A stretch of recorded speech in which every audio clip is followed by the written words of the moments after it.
آداب. شان پاکستان میں انٹرویوز کا سلسلہ جاری ہے. آپ کا تعارف کرواتے ہیں اپنی مہمان سے. Basically she is a designer, she is a beautician, she is running her own salon. ملاقات کرواتے ہیں آپ کی مس عائشہ خان سے. السلام علیکم میڈم, کیسی ہیں؟ وعلیکم السلام. جی الحمدللہ. میڈم, چھوٹا سا تعارف تھا, مختصر سا تعارف تھا. ہمارے ناظرین جاننا چاہ رہے ہیں آپ کے بارے میں. اپنے بارے میں تھوڑا سا کچھ بتائیے. ڈیزائنر اور سیلون دونوں میں تضاد ہے ضرور, لیکن آپ بیسیکلی بیوٹیشین میں زیادہ ان ہیں. جی جی. تھوڑا سا آپ ناظرین کو بتائیں کہ آپ کیا کیا کر رہی ہیں اور کس کس چیز میں آپ آل راؤنڈر ہیں. بیسکلی میں پہلے ڈیزائنر تھی, کپڑوں میں ڈیزائننگ کرتی تھی میں, بوتیک کے کپڑے, لہنگیز وغیرہ, یہ اس طرح کی میں ڈیزائنر تھی. اس کے بعد مجھے ڈیزائنر سے ہی مجھے بیوٹیشین کا شوق ہونا شروع ہوا, اور پھر میرا دل کیا کہ کچھ نیا بھی ہونا چاہیے, اس کے ساتھ الگ سے بھی کچھ ہونا چاہیے. اور پھر آہستہ آہستہ اسی چیز کو دیکھتے ہوئے میں نے بیوٹیشین کا شعبہ چوز کیا. اور پھر اس کے بعد الحمدللہ اس ٹائم میرے سیلون کو 4 سے 5 ایئرز ہو گئے ہیں سیلون مجھے رننگ میں کرتے ہوئے. میڈم, پٹھان فیملی سے آپ کا تعلق ہے. بہت زیادہ ریسٹرکشنز ہوتی ہیں فیملیز میں, اور اسپیشلی خواتین کے لیے. جب آپ نے یہ کام سٹارٹ کیا, کیا مشکلات تھیں آپ کو؟ سر سب سے پہلے تو میرے دل میں خوف تھا, ایک ڈر تھا اپنی مدر کی فیملی کو لے کر, ٹھیک ہے, کیونکہ میرا زیادہ تر جو ہے ساتھ وہ اپنی مدر کی فیملی سے, جیسا ماموں, خالہ وغیرہ, تو ان کے ساتھ میرا بہت اچھا ایک ٹائم گزرا ہوا ہے, ایک فرینڈس کی طرح خالہ وغیرہ کے ساتھ. تو ان ہمارے میں یہ جاب وغیرہ یہ چیزیں اچھی نہیں سمجھی جاتی. تو میری مدر کا بھی یہی کانسیپٹ تھا کہ بس اپنے گھر ہو گئی ہو تو کوئی اس طرح کا کام یہ وہ, لیکن بس ایک شوق تھا میرا, اور اس شوق میں میرے ہسبینڈ نے میرا بہت ساتھ دیا ہے. اور وہ بھی چاہتے تھے کہ میری وائف کچھ بن کر دکھائے, کچھ بنے. ان کو بھی بہت اس چیز کا شوق تھا. بس ان کے شوق کو پورا کرتے ہوئے اور ان کے شوق کو دیکھتے ہوئے, کچھ اپنی خواہشات کو دیکھتے ہوئے میں نے یہ بیوٹیشین کا شعبہ چوز کیا. اور پھر الحمدللہ اس کے بعد میرے ہسبینڈ میری اس طرح بیک بون بن کے میرے ساتھ کھڑے ہیں, اور میں اس کو لے کر چلتی رہی ہوں. میڈم, جب بزنس سٹارٹ کرتا ہے کوئی بھی, اس کے لیے مشکلات آتی ہیں. فائنینشیل ہو سکتی ہیں, لوکیشن میٹر کر رہی ہوتی, کسی جگہ پہ لوکیشن میں فائنلائز کرنے میں مسئلے آتے ہیں. پھر بینگ اے وومن کاروبار کو بڑھانے کے لیے ایڈورٹیزمنٹ کرنی پڑتی ہے, اس کے لیے مسائل آتے ہیں. کیا کیا مسائل تھے آپ کے اس کاروبار کو شروع کرنے میں, اور کس طرح سے اوور کم کیا آپ نے؟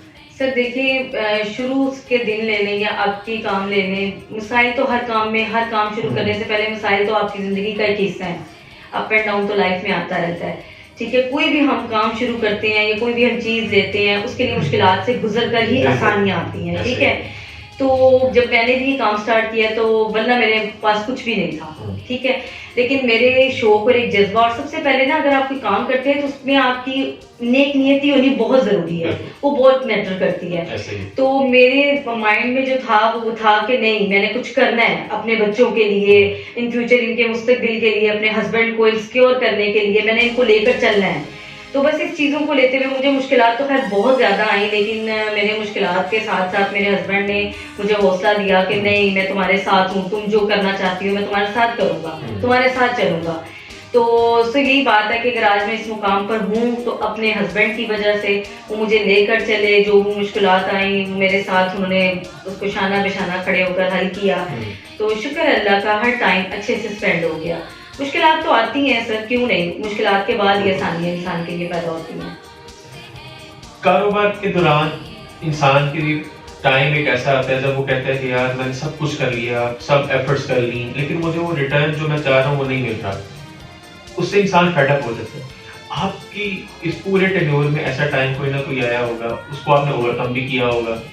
ہمارے ناظرین کو بتائیے کہ اس ٹائم کو کیسے اوور کم کیا, اور اس ٹائم کو اوور کم کرنے کے لیے کرنا کیا چاہیے ہو, کیا کیا چیزیں وہ کریں.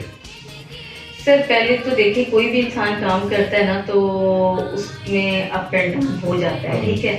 اگر آپ کا کام ایک دم سے چلتا ہے تو وہ کوئی نہ کوئی آپ کی ایسی مسٹیک ہو جاتی ہے جس سے آپ کا کام بیک ہو جاتا ہے, ٹھیک ہے. سب سے پہلے تو آپ کو اپنے ورک پہ یہ دیکھنا چاہیے کہ اگر آپ کا کام بیک ہو رہا ہے تو کس وجہ سے ہو رہا ہے, اس کی کیا ریزن ہوئی ہے, آپ سے کہاں کیا مسٹیک ہوئی ہے, پرابلم آئیڈینٹیفائی. جی بالکل, پہلے تو آپ کو اپنی وہ پرابلم دیکھنی چاہیے. اور دوسری بات یہ کہ ضروری نہیں ہے کہ انسان جس طرح کا کام چل رہا ہو وہ رننگ میں ویسے ہی چلتا رہے, ٹھیک ہے. کچھ اللہ تعالیٰ کی طرف سے بھی مصلحتیں ہوتی ہیں آپ کے لیے.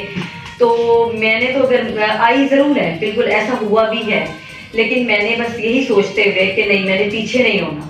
اگر میں پیچھے ہو جاتی ہوں تو میری جو پچھلی ساری اسٹرگل ہے وہ ویسٹ ہو جاتی ہے, اس کا کوئی فائدہ نہیں. مرد مجاہد کی طرح آپ کو کھڑے ہونا بالکل, میں بالکل ڈٹ کے میں کھڑی رہی ہوں, اور میں نے یہ سوچا ہے کہ نہیں, اگر میں پیچھے ہو جاتی ہوں تو میری پچھلی تو ساری اسٹرگل ویسٹ ہو گئی, اس کا کیا فائدہ.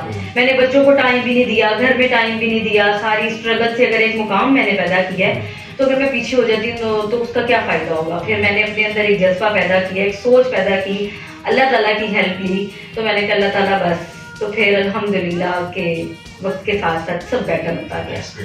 جو خواتین, جو فیمیلز اس پروفیشن میں آنا چاہ رہی ہیں, اپنا سیلون اوپن کرنا چاہ رہی ہیں, کیا مشورہ دیں گی ان کو کہ کیا اسٹیپس کو فالو کریں, اور اگر وہ سیکھنا چاہ رہی ہیں تو کس اسٹیج سے وہ سیکھنا اسٹارٹ کریں؟ سر دیکھیے, میں تو پہلے تو خواتین کو کہوں گی کہ اب وہ اپنے آپ کو جسٹ آپ خواتین مت سمجھیں, ٹھیک ہے. اگر مرد سب کچھ کر سکتے ہیں تو خواتین بھی اپنے اندر یہ جذبہ پیدا کریں کہ وہ بھی سب کر سکتی ہیں. مرد کے ساتھ بھی اللہ نے 2 ہاتھ دیے ہیں, خواتین کو بھی 2 ہی دیے ہیں, ٹھیک ہے. اگر مرد اپنے 2 ہاتھوں سے اگر اتنا کچھ کر سکتے ہیں تو ہم کیوں نہیں کر سکتے. یہ ایک اپنی مائنڈ کی بات, سوچ کی بات ہے بس, ٹھیک ہے. اور دوسری بات یہ کہ میں یہ کہتی ہوں کہ جن کے پاس بیٹے نہیں ہیں ان بیٹیوں کو چاہیے کہ وہ اپنے ماں باپ کے لیے, اپنے پیرنٹس کو ایک مرد کی طرح ایک مضبوط اسٹرانگ طاقت بن کے دکھانی, ٹھیک ہے. تو دوسری بات, کوئی بھی کام چھوٹا بڑا نہیں ہوتا, وہ آپ کا مائنڈ ہے, آپ کیا کرنا چاہتے ہیں, کس میں آنا چاہتے ہیں, جس میں بھی آپ کا جو شوق ہے, ایک جو آپ کے دل کے اندر سے آواز نکلتی ہے نا کہ ہاں میرا یہ شوق ہے, اگر آپ اس شوق میں پورا اترتے تو اللہ پاک آپ کو اس شوق میں پورا کرتے بھی ہیں. میرا یہ سوچ ہے میری. تو میں یہ چاہتی ہوں کہ اگر کوئی بیوٹیشین کے شعبے میں کوئی آنا چاہتا ہے تو اس کے لیے بہت پیسوں کی, بہت ارننگ کی, بہت اس چیز کی ضرورت نہیں ہے. آپ ایک چھوٹا سا روم لے کر اپنے گھر کی حد میں رہ کر بھی, سختیاں ہوتی ہیں فیملیز میں, نہیں بھی اجازت دیتے, لیکن گھر کی حد تک 4 دیواری میں باعزت بھی عورت یہ کام کر سکتی ہے. ایک چھوٹا سا مرر ہو, ایک چھوٹی سی چیئر ہو, تو کیوں نہیں آپ اپنا کام چلا سکتے ہیں اور باعزت ایک پیسہ بھی کما سکتے ہیں. عائشہ, اس کامیابی کا کریڈٹ کس کو دیں گی آپ؟ سر دیکھیے, پہلے تو مجھے کھڑا کرنے کے لیے, ایک مضبوط انسان بنانے کے لیے میرے پیرنٹس. ایسا ہاؤس آف ٹیلنٹ نے یہ انٹرویوز کا ایک سلسلہ اسٹارٹ کیا ہے جس میں ہم انسپائرنگ وومنس کا انٹرویوز کر رہے ہیں. کیا کہیں گی ہاؤس آف ٹیلنٹ کی اس کاوش کو, اور کیا ایڈوائز کریں گی آپ؟ سر سب سے پہلے تو مجھے ہاؤس آف ٹیلنٹ کا نام ہی بہت پسند آیا ہے, ہاؤس کا ہاؤس اور ٹیلنٹ کا ٹیلنٹ. دوسری بات یہ کہ میں چاہوں گی کہ جتنے ٹیلنٹڈ خواتین ہیں وہ آئیں, اور آپ کی جتنی بھی یہ اس میں آپ جو بھی چاہتے ہیں, خواتین کو آگے لانا چاہتے ہیں, ان کی جو چیزیں ہیں ان کو انکریز کرنا چاہتے ہیں آپ, میں کہتی ہوں خواتین آ کر آپ کا ساتھ دیں اور اس میں مزید اس ٹیلنٹ کو آگے بڑھائیں, تاکہ جو لوگوں کی ایک سوچ چھوٹی اور دب کے رہ گئی ہے اس کو اپنا ٹیلنٹ بنا کے باہر نکالیں, اظہار کریں. تو میں تو یہی کہوں گی کہ آپ نے بہت اچھا یہ چوز کیا ہے خواتین کو, ان کا ٹیلنٹ